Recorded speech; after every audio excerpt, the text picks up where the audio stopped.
ያክብሮ ሰላምታችንን እናቀርባለን። ሰሞኑን በአክቲቪስት እና የሰብአዊ መብት ተሟጋች ሰለሞን ቦጋለ ዙሪያ የሚሰጡ አስተያየቶችን ተከትሎ የተለያዩ ጥያቄዎች ለአንከር ሚዲያ እየደረሱት ይገኛሉ።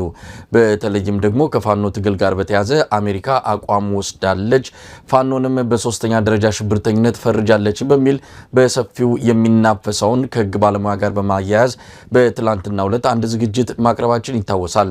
የተለያዩ የአማራ ማህበራት በሰሜን አሜሪካ ይህን ጉዳይ በተመለከተ መረጃውን ላወጣው ለአሪዞና ለሚገኘው ጥገኝነት ጠያቂዎች መስሪያ ቤትን የሚመለከተውን አካል በተመለከተ ደብዳቤ ለማስገባት እየተነጋገሩ ይገኛሉ። ሰሜን አሜሪካ የአማራ ማህበር ጉዳዩን አስመልክቶ አንዳንድ ማብራሪያዎችን ሰጥቷል። ግንዛቤ ማስጨበጫ መልእክቶችንም አስተላልፏል።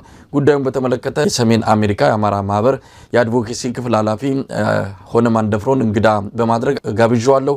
እንድትከታተሉ ግብዣችን ነው። መልካም ጊዜ።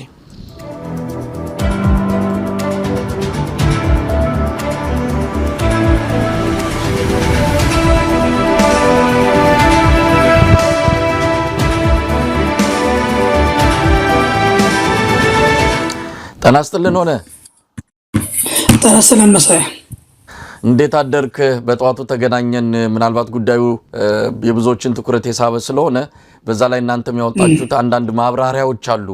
ማብራሪያዎቹን እንዲሁ ለመካፈልም ነው። ከህግ ጋር የተያያዙትንም እንደዚሁ በተመለከተ ህግ ባለሙያዎች እየተናገሩት ስላለ እዛ ላይም አንዳንድ ተያያዥ በሆኑ ነገሮች ላይ አስተያየት መስጠት ይቻል ይሆናል። ነገር ግን ምንድነው ማብራሪያ ያወጣችሁት? እንግዲህ አክቲቪስት ሰለሞን ቦጋለ በአሜሪካ የፖለቲካ ጥገኝነት ጠይቆ ለ2 ዓመት ጉዳዩ ሲታይ ቆይቶ በመጨረሻም ወደ ሀገር እንዲባረር ተደርጓል። ውሳኔው እንዲወሰን ያደረጉት ደግሞ የህወሓት ደጋፊዎች በጦርነቱ ጊዜ ተሳትፎ ነበረው በሚል በርካታ የማህበራዊ ሚዲያ እሱ ሲያስተላልፋቸው የነበሩትን መልእክቶች በመሰብሰብ እንዳቀረቡትም እሱ ከአዲስ አበባ ሆኖ ለዛበሻ የገለጸውንም ሰምተናል። ለማንኛውም ውሳኔውን እንዴት አያችሁት? ምንድነው ማብራሪያስ የሰጣችሁት? መልካም መሳይ አይ ቲንክ የኛ ማብራሪያ የሚገናኘው አጠቃላይ በዛ አይሲ ባወጣው መግለጫ ላይ ፋኖን በተመለከተ የተባለውን ጉዳይ ነው ማህበራችን በአጽንኦት ትኩረት ሰጥቶ የተከታተለው። ማብራሪያ የሚጠየቀው ከአሜሪካ መንግስት በሱ ጉዳይ ነው። ግለሰቡን ያው እንደማንኛውም ሰው በማህበራዊ ሚዲያ አውቀዋለሁኝ፣ የተባለውንም ዜና አይቻለሁኝ። ግን ማህበራችንም ሆነ እኔ እንደ በግል ስለ ግለሰቡ በስራዎች እና የኢሚግሬሽን ኬዙን ስፔሲፊክ መረጃው የለንም። ነገር ግን እንደ እዛ ፖስት ላይ በወጣው መግለጫ ላይ የታየር 3 ቴሮሪስት ኦርጋናይዜሽን አባል ነው እና በሚል ፋኖን ጠቅሶ ስለተገለጸ ይህንን በተመለከተ ማህበራችን የስቴት ዲፓርትመንትን በጉዳዩ ላይ አናግሮ ነበር እና በተሰጠን መልስ መሰረት ስቴት ዲፓርትመንት ፋኖን እንደ ሽብርተኛ ድርጅት እንዳልበየ ነው እና እንደዚህ አይነት ዲዚግኔሽን እንዳልሰጡ ማረጋገጥ ችለናል። ያንን መሰረት አድርገን ፋርዘር ባደረግነው ማጣራት መሰረት እንደዚህ አይነት የታየር 3 ወይም ደረጃ 3 የሚባሉት የክላሲፊኬሽኖች በስፋት ከዚህ በፊትም በጥቅም ላይ ይውሉ የነበሩ እና ብሮድ የሆነ ትርጓሜ ተሰጥቷቸው ያስተዳደሩ የአሜሪካ ጊዜያዊ አስተዳደር ወይም በስልጣን ላይ ያለው መንግስት በፈለገው መንገድ ተርጉሞ የጥገኝነት ጥያቄዎችን እና ከስደተኝነት ጋር የተያያዙ ጥያቄዎችን መልስ ሲሰጥ የሚተገብራቸው መመሪያዎች እንደሆኑ ተረድተናል።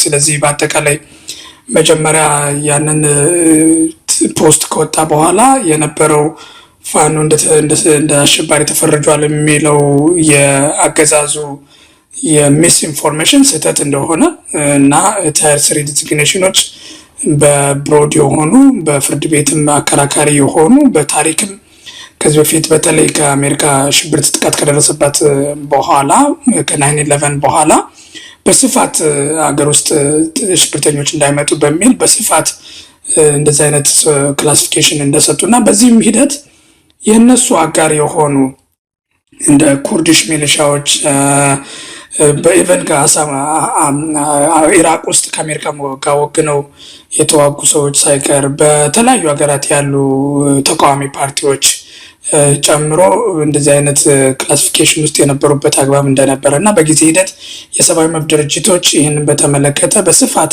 ቅሬታ እያቀረቡ ያው ዝርዝሩ ውስጥ እንዲወጡ የተደረጉበት ሁኔታ እና በየጊዜው ደግሞ በግለሰብ ደረጃ የተለያዩ ግለሰቦች ዌቨር በመጠየቅ የሆምላንድ ቢሮ ኃላፊዎች ወይም የአሜሪካ ሀገር ውስጥ አስተዳደር ደህንነት አስተዳደር ኃላፊዎች ዌቨሮችን እየሰጡ ውሳኔዎችን ይወስኑ እንደነበር መረዳት ችለናል። እና ጠቅለል ስናደርገው የእኛ መግለጫ ዓላማው አንደኛ ከፋኖ ከሽብርተኛ ጋር ተመድቧል የሚለውን ስህተት እንደሆነ እና ይህንን የመበየን ስልጣን ያለው ስቴት ዲፓርትመንት በመሆኑ ያም ሊስት በአደባባይ የሚወጣ እንደመሆኑ መጠን በአደባባይ የወጣ ሊስት አለመኖሩን እና በቀጥታ ይህንን የመበየን ኃላፊነት ያለው ቢሮ ማናገርን እንደዚህ አይነት ብየና እንዳልተደረገ ማሳየት።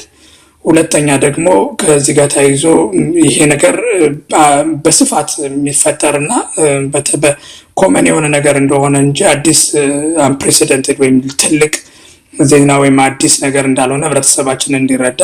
ከዚህ ጋር ተያይዞ ግን በአጠቃላይ በኢሚግሬሽን ጉዳዮች የሚመለከታቸውን የህግ ባለሙያዎችን ይዘው ማህበረሰቡ ራሳቸውን ካላስፈላጊ ውሳኔዎች እንዲከላከሉ ለማድረግ ከዚህ ጋርም ተያይዞ ደግሞ ትናንትናም እንዳየነው በስፋት የሚስ ኢንፎርሜሽን እና የአማራ ህዝብ የጄኖሳይድ የዘር ፍጅት ሰለባ ነው እና ቪክቲሞችን ለማሸማቀቅ ከዛም አልፎ እነሱንም የበለጠ ጥፋተኛ አድርጎ በስህተት ለመወንጀል የሚደረጉ ሙከራዎችን አይተናል። እነዚህን ማህበራችን የሚታገል መሆኑን እና ለዚህ የሚሆን ግብአት መረጃዎችን ህብረተሰቡ እንዲሰጥ ለመጠየቅ አስበን ነው ያንን መግለጫ ትናንትና ማብራሪያ ያወጣ ነው። መሳይ ሆነ እንደው ይበልጥ ነገሩን ለማብራራት ያህል ይሄ እንዲህ አይነት ፍረጃ ወይም ደግሞ ደረጃ 3 ሽብርተኝነት በሚል አሁን ፋኖን የአሪዞናው የኢሚግሬሽን መስሪያ ቤት እንደተጠቀመው አይነት እንዲህ አይነቱ ነገር ለአሰራር አሳይለም የፖለቲካ ጥገኝነት ለሚጠይቁ ሰዎችን ለመከልከልም ለመፍቀድም በቢሮ ደረጃ የሚጠቀሙት አሰራር እንጂ ከዛ ባለፈ እንዲህ አይነቱ ነገር ምንም አገልግሎት ላይ እንደማይውል የአሜሪካንንም አቋም እንደማያሳይ የሚገልጽ ነው በማብራሪያቸው ምናልባት በደንብ ተረድቸው ከሆነ። ስለዚህ ለአንድ የሆነ አሰራር እንዲያመቻቸው የቢሮ አሰራር የቢሮ ደንብ ነው ተብሎ እዛ ላይ መቋጨት ይቻላል። ጉዳዩን እንደው ከፍ ወዳለ ነገር ወስደውት አንዳንድ የህወሓትና የብልጽግና ሰዎች የመንግስትን ተቃዋሚዎች በአሁኑ ሰዓት ማስፈራሪያ እያደረጉት ነውና ከዛ ያለፈ ትርጉም አለው። ምናልባት እናንተስ ከዚህ በላይ ወደ አሪዞናው የኢሚግሬሽን መስሪያ ቤትስ እንደው አነጋግራችሁ በጉዳዩ ላይ የበለጠ ማብራሪያ እንዲሰጡ ማድረግስ አይቻልም? እንደ ሁለት ጥያቄዎችን በአንድ ላይ ነው ያቀረብኩልህ። አይ ቲንክ ብየናውን በተመለከተ እንዳልከው በአጠቃላይ ቅድምም እንደገለጽኩት በርካታ በኦንላይን ያሉ ሪሶርሶችንም ለማየት ሞክረናል። የመንግስት ፖሊሲዎችንም ለማማከር ሞክረናል እና እንደተረዳ ነው ይሄ ከኢሚግሬሽን ጋር በተገናኘ ብቻ ተግባር ላይ የሚውል ብየና ነው። ያንን ብየና የሚሰጡት ደግሞ በዚህ በኢሚግሬሽን ዙሪያ የሚሰሩ አካላቶች ናቸው። እነሱ በሰጡት ብየና መሰረት የአንድ ሰው የኢሚግሬሽን ጉዳይ እንደየግለሰቡ ታይቶ ግለሰቡ ታሪክ ታይቶ ሰራው አልሰራው የሚባለው ጉዳይ ታይቶ የሚሰጥ ውሳኔ ነው። ኢሚግሬሽን ኢንአድሚሲብል ግራውንድ ነው ብሎ ለመበየን የሚጠቀሙት ነው። ከዚህ ጋር በተገናኘ ያው ፍርድ ቤት የሚሄደው አንዳንዶች በሌሎች ሀገራትም እንደዚህ አይነት ውሳኔ የተሰጣቸው ሰዎች ፍርድ ቤት የሚሄደው ውሳኔያቸውን ያስቀየሩበት እንደገናም ደግሞ ቅድምም እንደጠቀስኩት የራሱ የቢሮ ኃላፊዎችም ዌቨር እንዲሰጡት ችግሩ በስፋት የታወቀ ነው። በኮንግረስም ደረጃ ይሄ ብሮድ የታይር 3 አተገባበር እና ብያኔ በጣም ብሮድ እንደሆነና የራሳቸው አሜሪካ ወገን የሚሉትን ለደህንነት ስጋት ሳይሆን ለደህንነታቸው ብለው የተዋጉትንም ጭምር እንደዚህ አይነት ውስጥ ያስገባ ከመሆኑ ጋር ተያይዞ የተለያዩ ሙከራዎች ነበሩ ለማሻሻል። ዞሮ አሁንም ቢሆን ግን በስፋት ጥቅም ላይ መዋሉን ቀጥሏል። በተለይ ደግሞ አሁን አሜሪካ ውስጥ ካለው የሀገር